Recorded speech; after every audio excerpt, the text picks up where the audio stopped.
नमस्कार फ्रेंड्स, फुडीस्पतीमध्ये आपल्या सर्वांचं स्वागत आहे। आज आपण अगदी गावठी टाईप मटकीच्या भाजीची रेसिपी बघणार आहोत। आपण याला मिसळ देखील म्हणू शकता, पण मी इथे कुठल्याही प्रकारचा दुसरा मसाला वापरलेला नाही। अगदी जशी आपण गावाकडे भाजी बनवतो ना, अगदी तशीच बनवलेली आहे। चला तर मग रेसिपीकडे वळूया। यासाठी इथे आपल्याला छोटे छोटे कांदे घ्यायचे आहे। छान असे मी त्याला ठेचून घेतले, जेणे की मधून पण छान असे ते भाजले जातील। आणि त्यासोबतच खोबऱ्याचे काप देखील घेतलेले आहे। तर आपल्याला छान असे ते गॅसवर भाजून घ्यायचे आहे। तर आपण हे खोबरं कट करून गॅसवर देखील तव्यावर देखील भाजून घेऊ शकतात, पण मी असेच कांद्यासोबतच त्याला ठेवून दिलं की लगेच ते छान असे भाजून निघाले। तर कांदे पण छान असे आपण जर ठेचून भाजले ना, मधून पण तो कच्चा राहत नाही आणि जशी आपण गावाकडे बनवतो ना, अगदी तशीच चव होते। तर मी मटकी साफ अशी धुवून घेतली होती आणि त्याला उकळायला घातलं। उकळताना थोडंसं त्याच्यामध्ये हळद आणि मीठ घातली, ज्याने की छान असं आपल्या मटकीला कलर येईल, भाजीमध्ये त्याचा कलर पांढरा दिसणार नाही। तर आता इथे आपण कांदे कट करून घेऊया। कांदे आपल्याला मिसळसारखं आपण वरून कच्चा देखील खाण्यासाठी कट करून घेऊ शकतात। तर मी इथे भरपूर प्रमाणात कांदा जो आहे तो कट करून घेतलेला आहे। कांदा, टोमॅटो आणि कोथिंबीर। तर इथे छोटे छोटे साईजचे कांदे होते, मी ते कट करून घेतलेले आहे। तर यामधले काही आपण वरून खायला देखील घेऊ शकतात आणि भाजीमध्ये देखील टाकून घेऊ शकतात। तर ही भाजी जी आहे अगदी आपण जशी गावाकडे बनवतो ना, रस्सा भाजी अगदी तशीच बनवलेली मी। फक्त मिसळचं टच देण्यासाठी मी इथे त्याच्यामध्ये थोडंसं फरसाण आणि पाव घेतलेला आहे। बाकी पूर्ण भाजी आपण ही पोळीसोबत देखील खाऊ शकतात। अगदी खूप अशी छान चव झालेली आहे आणि अगदी साधी आणि सरळ सोपी रेसिपी आहे। तर कोथिंबीरीच्या जाड काड्या आहे ना, मी इथे मिक्सरला वाटून घेणार आहे, त्यासाठी मी त्या साईडला ठेवून घेतलेल्या आहे।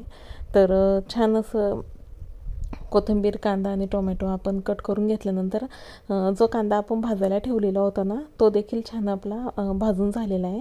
तर तो पण आता आपण मिक्सरला फिरून घेऊया। तर त्यासाठी मी इथे आता खोबऱ्याचे खाप जे आहे ते बारीक करून घेते आणि कांदा पण आपल्याला छान असा कट करून मिक्सरच्या भांड्याला घालून घ्यायचा आहे। यासोबतच आपण ज्या कोथिंबीरीच्या काड्या ठेवल्या होत्या ना साईडला, त्या पण घालून घ्यायच्या आहे। आपल्याकडे जर काड्या नसेल ना, तर थोडीशी कोथिंबीर देखील घालू शकता।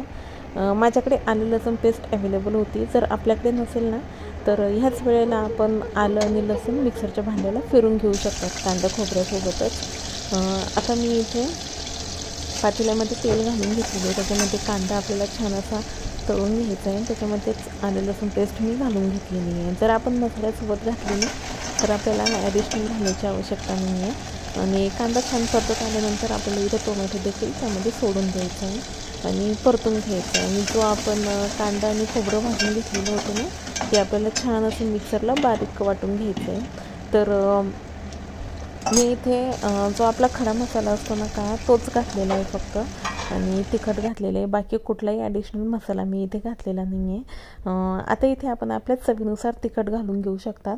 तिखट घातल्यानंतर आपण मिक्सरला वाटून घेतलेला मसाला घालून घ्यायचा आहे आणि छान असं त्याला परतून घ्यायचे तेल सुटेपर्यंत। आणि परतून घेतल्यानंतर आपण इथे बघू शकतात मी थोडासा हिंग घातला, कारण की गांजणार नाही म्हणून, मटकीची भाजी सहसा गांजते पोटाला, म्हणून थोडासा हिंग घालून घेतला आणि खडा मसाला घातलेला आहे। बाकी कुठलाही मी रेडीमेड मसाला घातलेला नाही आहे।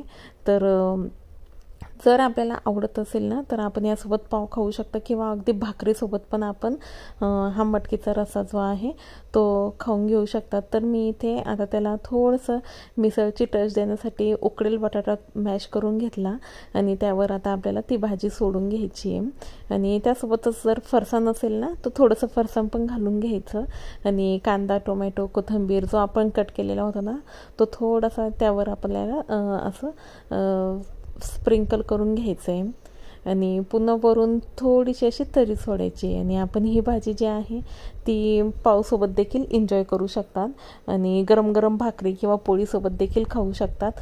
तर अशी आपली ही साधी, सरळ आणि सोपी रेसिपी अगदी रेडी आहे। मुलांना आपण ही बनवून देऊ शकता. सध्या थंडी चालू आहे, गरमागरम जर आपण ही भाजी भाकरीसोबत पोळीसोबत जर खाल्ली ना तर खूप छान अशी चव येईल आणि झटपट होणारी ही रेसिपी. तर आपल्याला माझी ही जर रेसिपी आवडली असेल तर प्लीज माझ्या चॅनलला सबस्क्राईब करा, लाईक करा, कमेंट करा, शेअर करा आणि बेल आयकॉनवर क्लिक करा, जेणे की अशाच नवनवीन रेसिपीजचे व्हिडिओज अपलोड झाल्यावर आपल्याला लगेच त्याचं नोटिफिकेशन मिळेल. थँक्यू.